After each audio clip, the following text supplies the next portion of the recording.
मी शांताराम ज्योतिराम पाटील, राहणार खडकदेवळा, तालुका पाचोरा, जिल्हा जळगाव. माझं हे 1.5 एकर क्षेत्र आहे. पावसाळ्यामध्ये इथं कपाशी लावलेली होती, पण अति पावसामुळे कपाशीचं उत्पन्न कमीत कमी फक्त 40% उत्पन्न झालं. 60%चं नुकसान झालेलं आहे. त्यामुळे देवाने खूप मारला अतिवृष्टीमुळे. परंतु आता मी 23 नोव्हेंबरला 3 बॅगा मका लावलेला आहे. तो हायटेकचा मका आहे 5202. आणि आता ही मी पहिली वखटी करत आहे. अजून पावडरचा हात झालेला नाही आहे. आणि ठिबक सिंचनाद्वारे मी मका लावलेला आहे. आणि आजची परिस्थिती म्हणजे उद्या याला 1 महिना होऊन जाईल. अजून याला पावडर पण मारलेलं नाही आहे. आणि एकदा सुरुवातीला पेरणीच्या वेळेस मी 4 बॅगा 15-15 सोपला दिलेला आहे.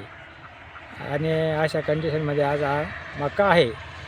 आणि हा मका तरी चांगला यावा बुवा अशी माझी अपेक्षा आहे. आणि शेवटी जे कर्जमुक्त होण्यासाठी मदत होईल.